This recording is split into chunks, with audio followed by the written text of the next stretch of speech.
So hi, Microbehunter here, Oliver here that is, and I got another question about taking pictures and videos through the microscope. Thank you for the question. I'm going to read it out to you and then I'm going to explain to you and give you my take on the whole issue. Hi Oliver, I'm interested in learning how to do microphotography, but the details escape me. Could you make a detailed video of how of you in action taking pictures and making videos so that we can see exactly how this is done? I would like to see how your camera is hooked up to your computer and how you store your pictures. Actually, that is another question that is confusing me. What would be the best camera for microphotography? Mirrorless? It has to be a digital SLR, right? Are the new 3.0 USB dedicated cameras sufficient for video, or are they still too slow? So many questions, so few answers. Thanks for considering my request, Oliver. Thank you for the question. I think that's going to be actually a little bit of an elaborate answer today. There's a whole bunch of points that I want to address here. Let's put it this way. My camera that I have is not hooked up to a computer, and there's several reasons for this. One reason is because I do not want to do my microscopy with a computer on at the same time. That's a personal preference. I like to focus directly on the things that I'm doing under the microscope, and when I want to take a picture or a video, I simply record it using the camera, and then when I have recorded it on the SD card, then I take the SD card out, go to my computer in the other room, and then I download the pictures and do with them whatever I want to do. But I don't have the camera connected to a computer. A second reason why I don't want to do that is because I'm working here on my desk where I'm right now. Right next to me, next to the window, I've got those jars with algae and water samples, and I've already spilled several of them before. I mean, you just bump into them and then you spill it over, and if there's now a laptop or computer standing next to it, then you know that's not so nice, you know, if you could damage the computer this way, which almost already happened, I have to say, and for this reason I want to keep this separate. But that is a little bit of a question of personal preference. But if the laptop or the computer is sufficiently far away, it's also not a problem, because then you simply have a longer USB cable and then you're also going to be fine. So simply make sure that you kind of set up your work environment in such a way that you're also protecting your computer hardware a little bit. So that is one thing. The second thing is the following. What I want to talk a little bit here is one of the main issues about taking pictures with a digital SLR camera, which is not such an issue when you're using dedicated USB cameras, and that is the problem of camera shake when you expose a picture. And that's basically also, I think, where your question is going a little bit, is a mirrorless camera maybe more suitable in that respect, because there is less vibration. And I'm going to tell you now my take on this issue as well. Well, generally, for those of you who don't know, digital SLR cameras, what they have in the camera is they have a mirror, and when you press the shutter release, then the mirror swings up, and then there is also a shutter which moves to the side, and then it allows the light to hit the sensor. So there are actually two mechanical things happening at the same time, or in very short sequence. This and the fact that you're pressing the shutter itself introduces vibration, and this basically means that there is the probability, or the danger, or the possibility, not probability, the possibility that the images are not quite as sharp as they could be, because while the shutter is open, there is still a vibration going on, or it's opening up and then you're still having basically your thumb on the shutter, and then you're putting away your thumb, and this causes again a little bit of a movement. And this can indeed be an issue, especially because it's almost impossible to make the camera to the microscope so stable that there is absolutely no vibration. There will always be a little bit one. It's almost no point in trying to completely avoid it, because you cannot avoid it. You have a similar problem also in astrophotography. For those folks who are into amateur astronomy, there's a similar issue. And there are several solutions for this, which make it possible for you not to use a mirrorless camera, even though this mirrorless cameras in that respect have an advantage. But even when you use a mirrorless camera, you still have the problem of camera shake when you're releasing it. And for this reason, what I suggest is that you're using, and this is a homemade one, this is something that can go into the DSLR camera, and that's basically nothing more than a button that you press, and then you're just releasing the camera using this button here. It's a homemade solution, okay?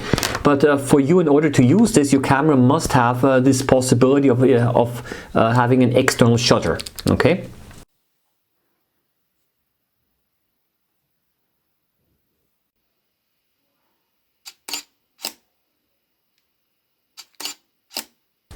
That's possibility number one.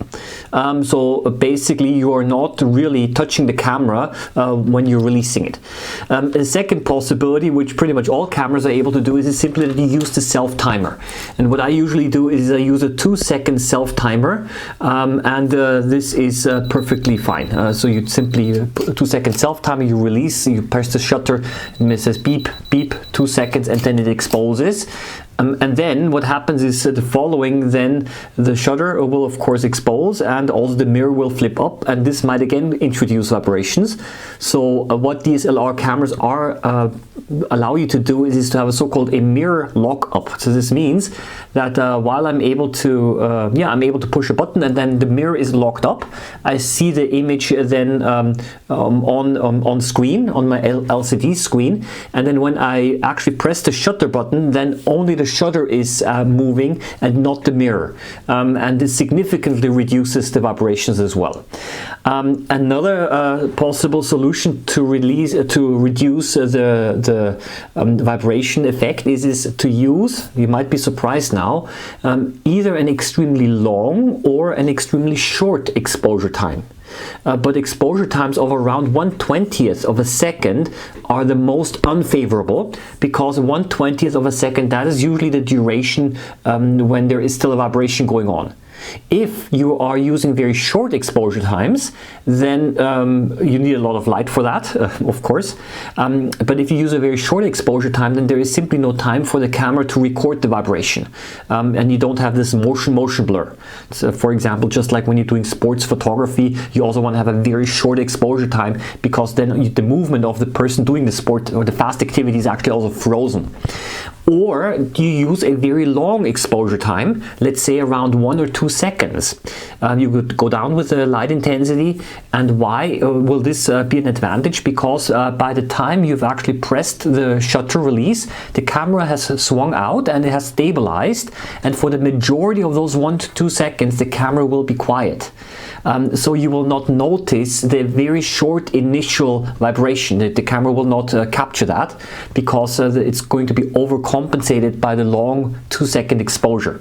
So that is basically, and there is a last possibility as well, and this is the last possibility, is one that is used also a lot in amateur astronomy, and that is you simply set the camera to bulb, and this means is you open the shutter, but you prevent the light from actually entering the sensor and the camera, because you're blocking the lamp with a black sheet of paper. And then what you're doing is you're basically, you yourself play the shutter, and then you're simply taking away the black sheet of paper, you're exposing for 2 seconds, and then you put the black sheet of paper again over your lamp. And this means that you have essentially completely free, you're completely vibration free during the exposure time. So all of these things you can do to reduce camera vibration to get a very good and a sharp image. So what I'm saying here is that while mirrorless cameras being quite modern and the most recent development in camera technology, or one of the more recent developments, I think while they do have the advantage that there is less of a vibration because there is no mirror lockup, I don't think that this is really an absolute requirement in my view, because you still have vibrations when you press the release, and you have to kind of solve these problems in different ways.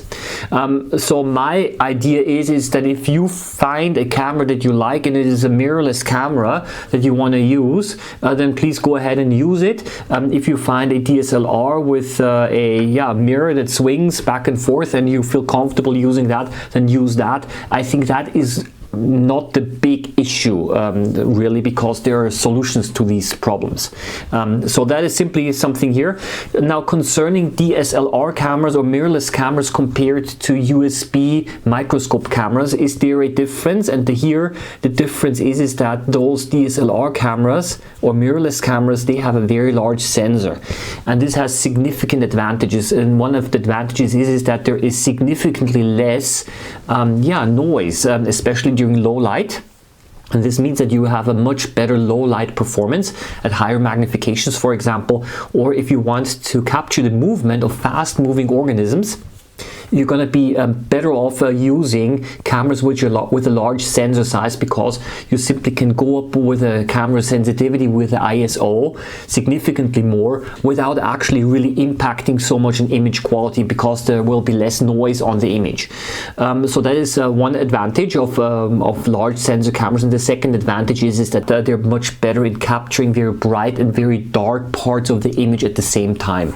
I think this also has to do something, it's called dynamic range, and I think this also has to do something with sensor size.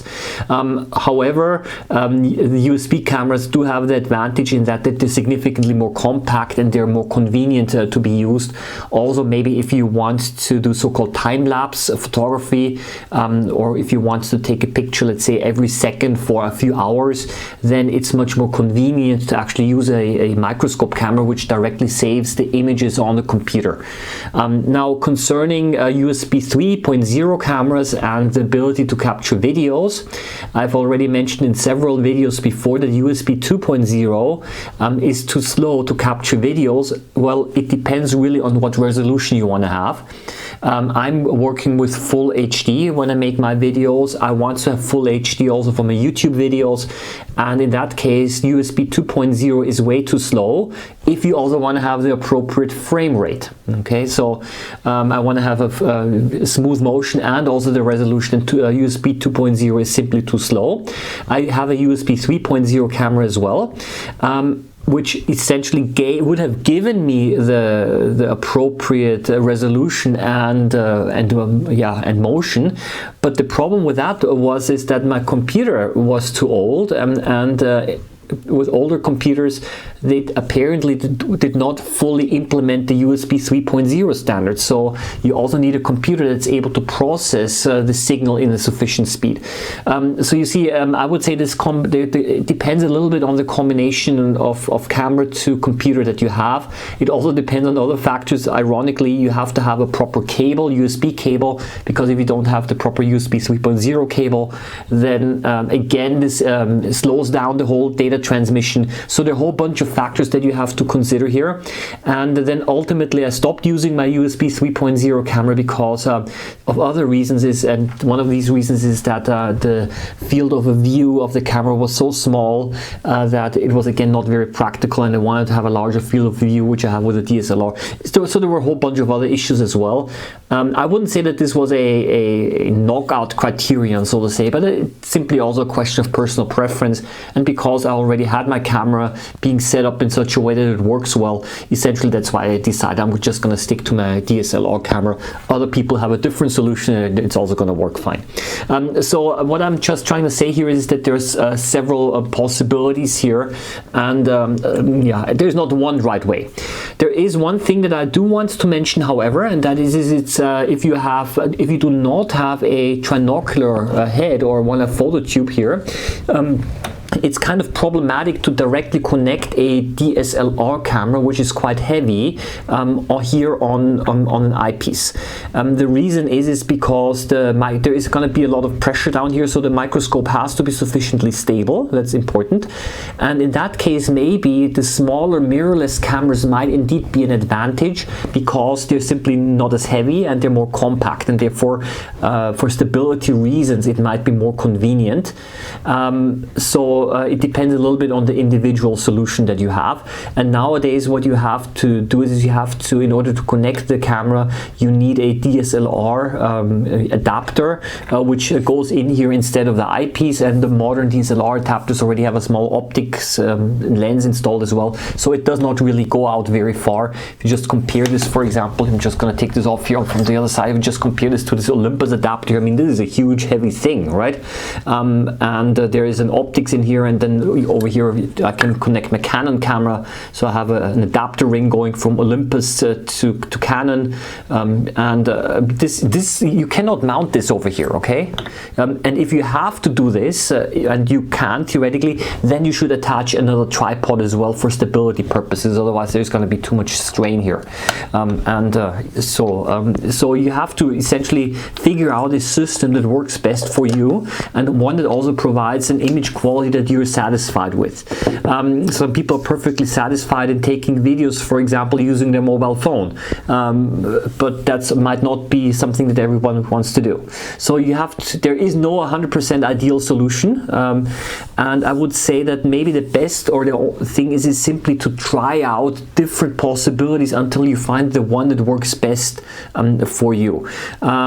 So yeah, even the system that I have over here is not ideal, because the optics that I have in here is actually designed for full format camera. By the way, these two are the same, right, or almost the same. It's designed for full format camera, and my camera is not a full format camera, so even here it's not absolutely optimal, but it works well enough for my case, and I'm satisfied with it. Basically, when taking videos, I did not talk about taking videos yet so much. What I usually do is I take videos in full HD, and their camera vibration, of course, is not such a big problem. It might vibrate a little bit at the beginning, but then you have to step back from the table because you don't want to bump into the table, and then you simply record that what you want to record, and then you press again the shutter release to stop the recording, and so most of the image is going to be perfectly stable. There is one recommendation that I do have if you choose a camera, and I think most DSLRs and even mirrorless cameras have that, and that is it's really important the camera has a manual control. So what I usually do is, before I actually take a picture, what I will do is I will check the image on the LCD screen of the camera, and by turning the wheel on the DSLR camera, I'm going to adjust the exposure to such a way that yeah, the dark areas are well visible, and also the bright areas are well visible. And this manual exposure is really important, because sometimes I want to take overlapping images, and those overlapping images I want to combine into a final image then in a program. I'm using Microsoft Ice Image Composite Editor. It's a free program, and you want that all of those images have the same exposure, and you do not want to have the camera change the image either by white balance or by exposure. You don't want the camera to mess this up for you, okay? So for this reason I want to have full manual control. And the last point, I think I'm jumping around a little bit, but as I'm talking, more ideas are coming to my mind. One thing that is important is the following, especially when taking videos. You also have to be able to adjust the brightness of the video, and or you have to compensate this using the light intensity with the camera, because in video the camera will actually adjust the shutter speed so that it's correctly exposed. And now what it can happen is that the lamp frequency, because there's a lamp flicker which you cannot see, here in Europe it's 50 Hertz, and then the shutter speed of recording the video with the camera, they can be very similar. And then what you have is you have those lines going through the image, and that's something that you don't want. So you have to adjust the shutter speed and or the light intensity in such a way that you do not have those lines running through the screen or through the image. So you see what I want to say is that having a form of a manual control, by the way, also USB cameras have this manual control over the computer. You can adjust this over the computer, but having a manual control is pretty important, so that yeah, you get the best image quality here. Now DSLRs do have also another advantage, and that is that they can record sound. Now why is this relevant? Because I use sound recording for commenting the things that I'm actually filming for my own reference purpose. And when I make YouTube videos, of course, I remove all of those comments and I put a voiceover over it. But usually what I do is the following, is I got everything set up. I want to take a video now. I press record. This is a Pineflower 4X objective, and today is May 17th, 2020. Okay, so basically what I've done is for my own references, I've added now comments, and the camera, because it's got a microphone, also records these comments, and that's a very convenient way of adding additional information to a video for future reference purposes. And that's something that dedicated microscope cameras usually cannot do, because they simply don't have a microphone, because they don't need one. So that's actually a very important thing that actually speaks for DSLR cameras or mirrorless cameras that also allow you to record a voice. Yeah, so that is basically a whole bunch of things that I simply wanted to pass on to you. I hope that my little video here clarified more questions than it caused. I think it's enough for right now. Please do leave your comments behind, and see you around next time. Bye bye.